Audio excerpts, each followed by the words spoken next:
Hey Papak, welcome back to another video. And in this video, I will be playing my favorite character, Donna, and I'm going to show you the tips and tactics that I use. So before we get into our items and stuff, we're gonna start like a practice game, I guess I'd call it.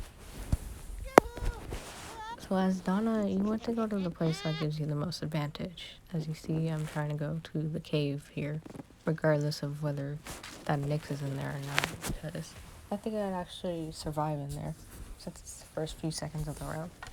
But I didn't make it. The game makes up for it by spawning me next to two guards, the legendary guard and the regular guard. So I was able to take down one guard, and hopefully no one else comes over to the legendary. So the thing about Donna is that you have to learn how to quickscope. Like, I feel like that's a must. If you don't quickscope, then you won't be able to get all of your attacks in. Like, when I killed that guard earlier, I took him down in 3 quick attacks in succession, but most of the time it really isn't like that. It takes a bit of a while to like get into the gist of quickscoping, so don't expect it to get it like first try or anything.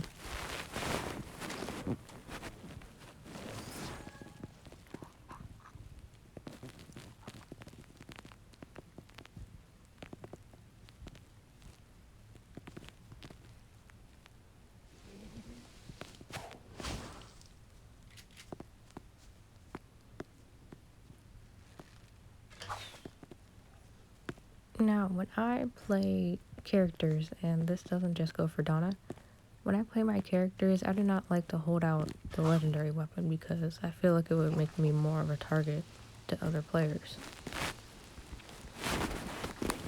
I mean, unless I feel really confident about it, I really won't hold it out most of the time.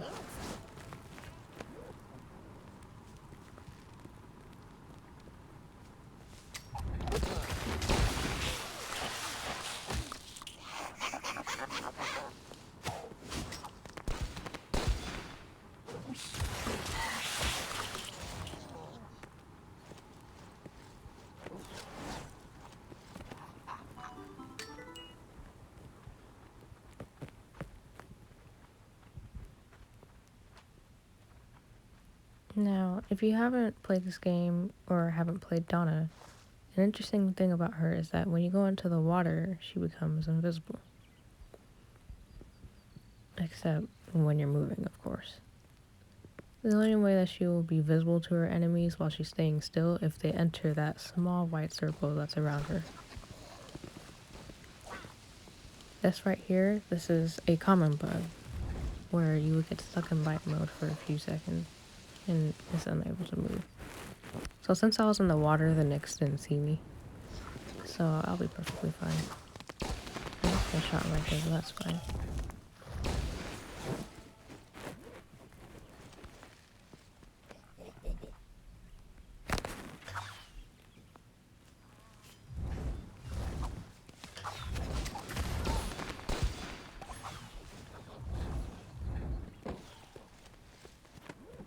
So it seems like my matchmaking has been good so far. Or good to me specifically, not really for everyone else.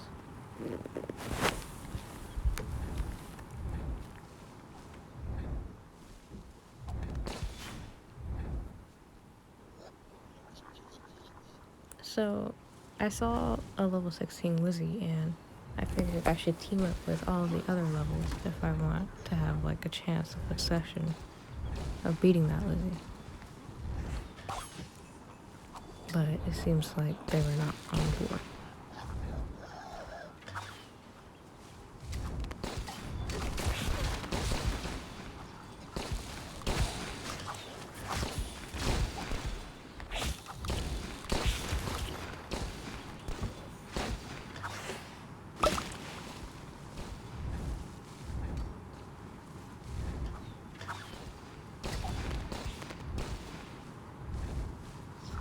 So now I am in a showdown with the Lizzie and I wasn't quite sure what to do. But it seems like they're botting anyways, so it was a pretty easy but hard one.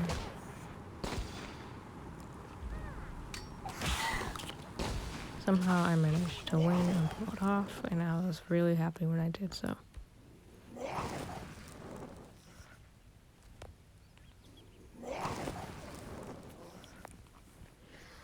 So now let's go look at Donna's statistics.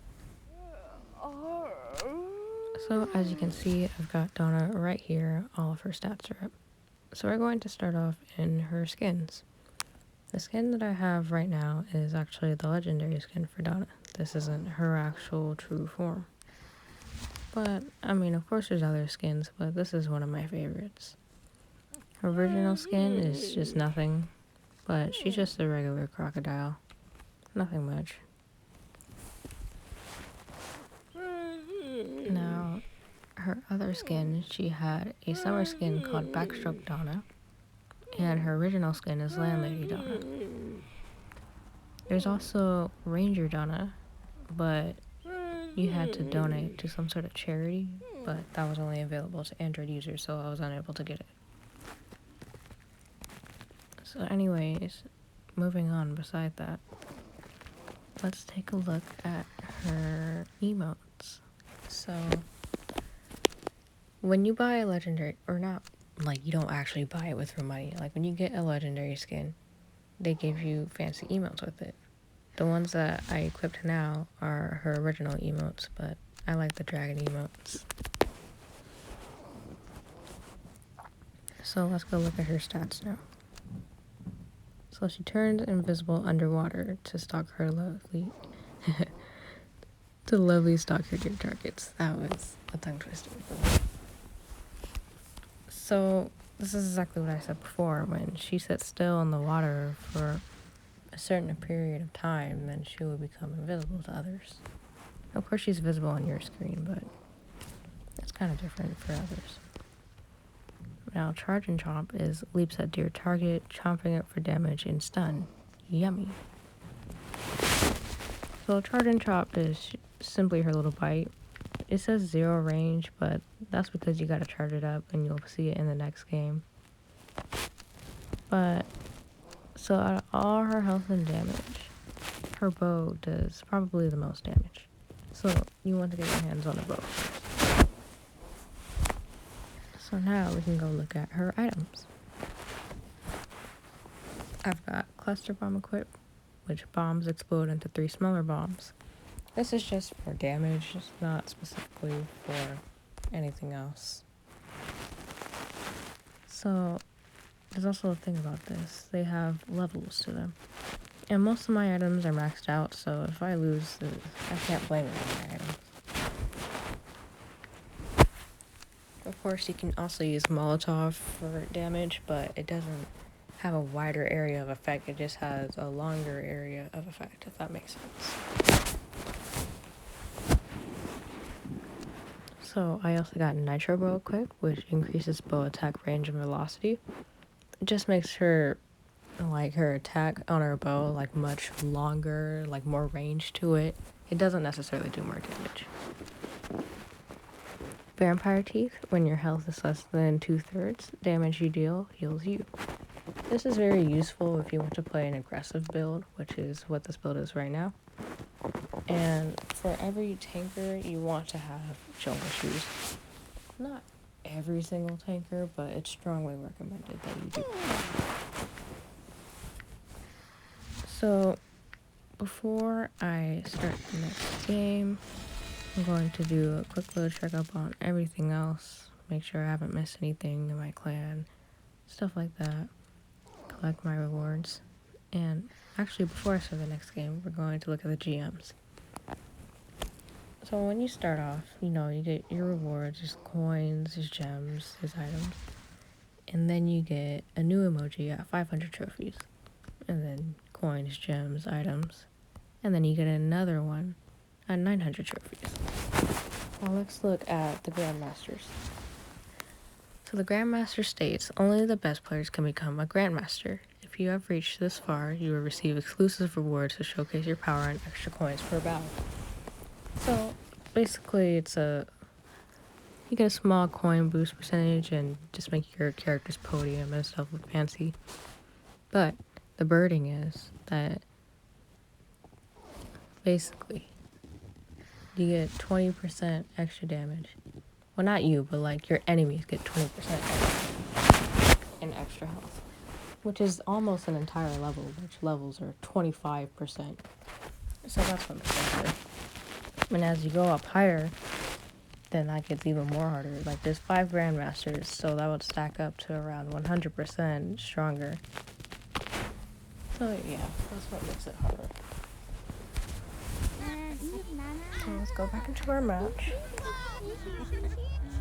I had time to move, but I wasn't really paying attention, but that's okay.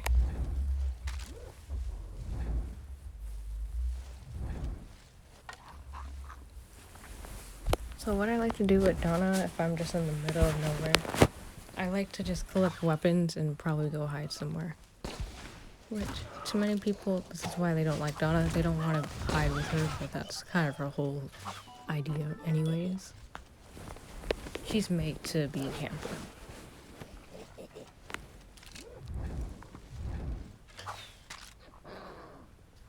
Now, this health pack is here, so I want to camp in the water. If anyone comes by, then I'll bite them and supercharge them with 3 attacks.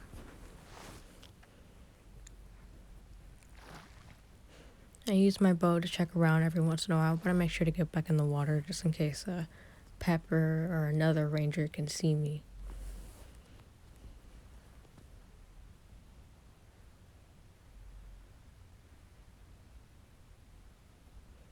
So that's kind of the waiting game. I make sure to look at the map often, and this is a very important strategy that you have to use. When you want to move around with Donna, you have to make sure that you're ahead of the fire at all times. Now, it's kind of hard for her because she's kind of a slow character, which is why I want to go to places at the beginning of each round. There's 3 corners in the round that I like to go to, which I'll show you guys later. It's basically the cave, the waterfall, and the little bit of lakes that I'm in right now.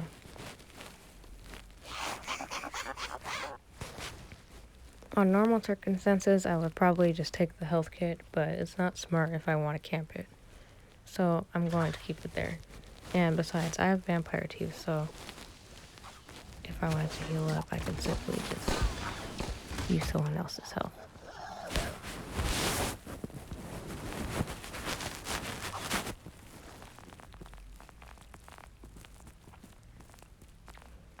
Noticing the name Prael, they are from Team Awesome, I believe, which is one of the strongest clans globally. They aren't the strongest, but I believe they hit 3rd place in the rankings. So I make sure to stay far back as possible.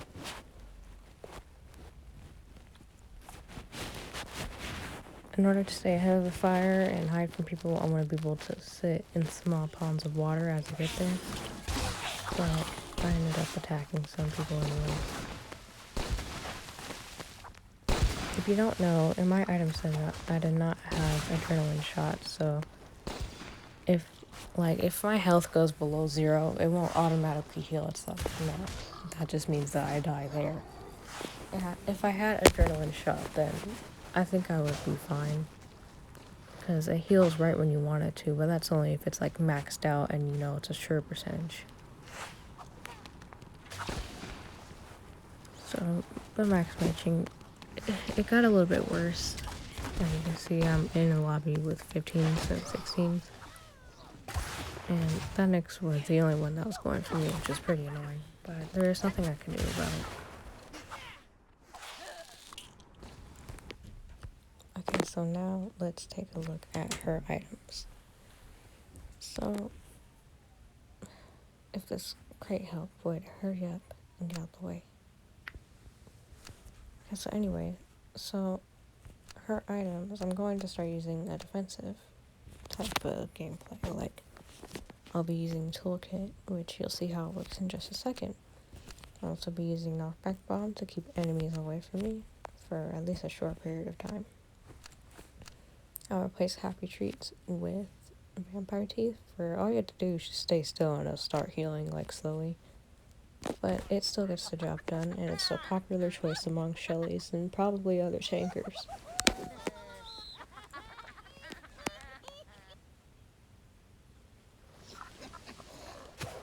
And I'm not sure where I got that barrel from at the start. I probably just spawned on it.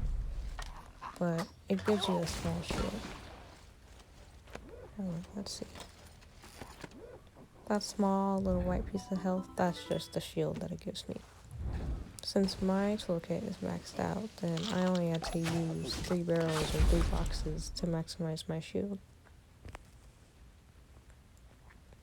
I'm not sure what happened to that buck there, but he probably DC'd.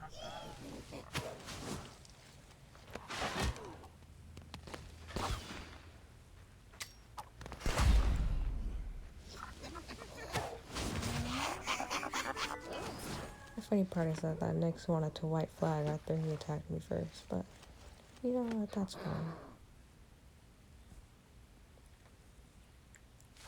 Now the thing about barrels is that you don't use them in the water because a present in the water just looks really sus, you know? So I only use barrels like if I'm about to take damage because it can shield you from one hit. But I also use it for the sake of Donna. Like, Donna can hide in water by default, but she can't hide it in, like, land by default. So I hide in places, like, behind this house here because no one's gonna see you unless they see you move there. But if a Jade walks by, then that can be problematic.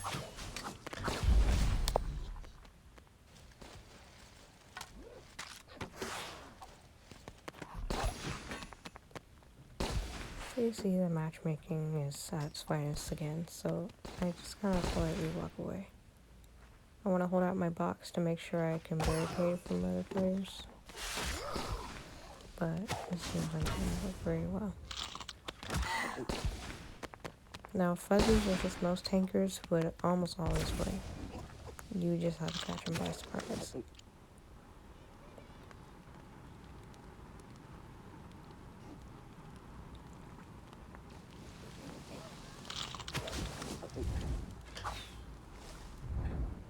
You don't have to necessarily hit your character or anyone else's character with your bite. That's not always a necessity. I use it to dodge most of the time anyways. Or when I want to ambush, then it'll be the first thing that I use, but that's only if I know that it'll be a surefire that I'll kill them.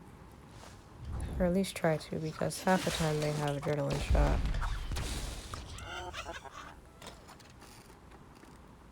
Now, I was trying to toolkit this box, but I wasn't sure why it wasn't working, so I was just kind of standing there awkwardly.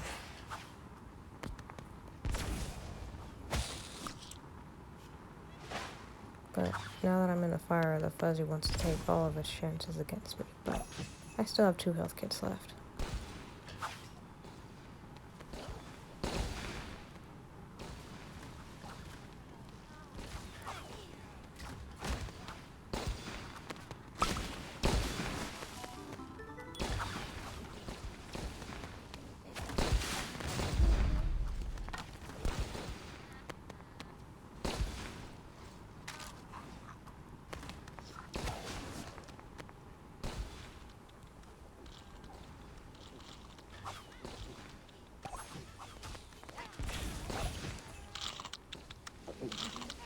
Now, as I was happy trading, I was ready in my bike just in case anyone wanted to attack me, but luckily they didn't.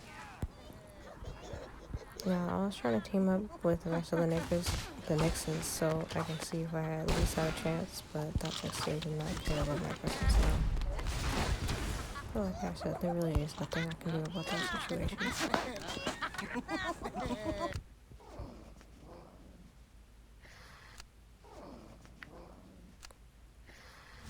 So, I decided to go back to my original build. I like a more aggressive playstyle of Donna than a defensive playstyle.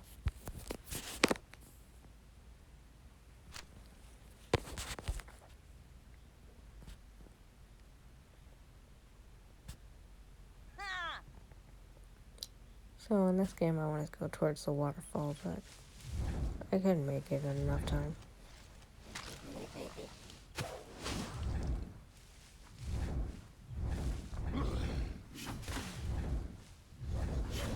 Now this book was the first thing that wanted to come after me, but unfortunately I got cornered by him. But I made else would you want me to do? Unless I had coffee, then I was going to lose that anyways.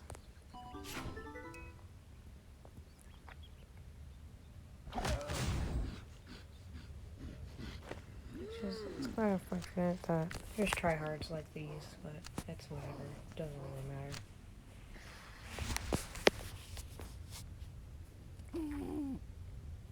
So this time I want to go into the cave. See if I have a better advantage there.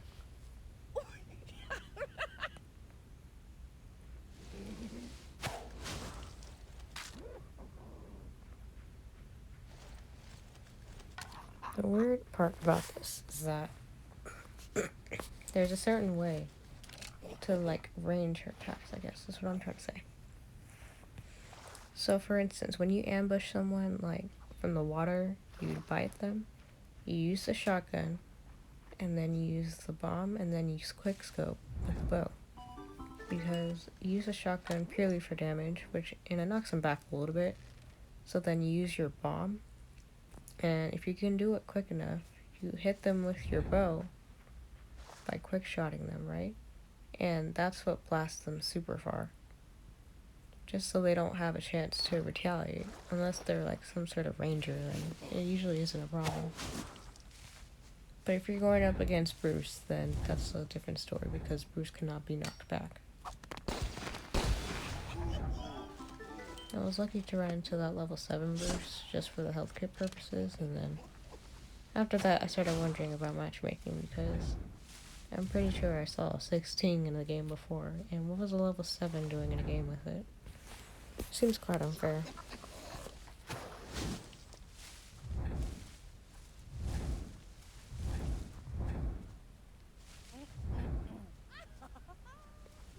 So there is a Betsy there, but it didn't seem like they wanted to hurt me.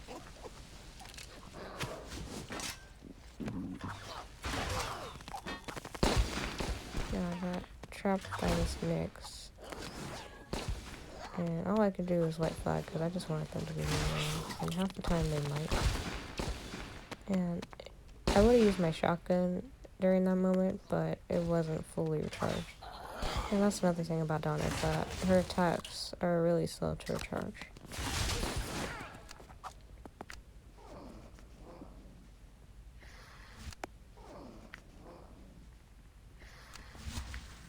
So no, that's probably going to be it for this video.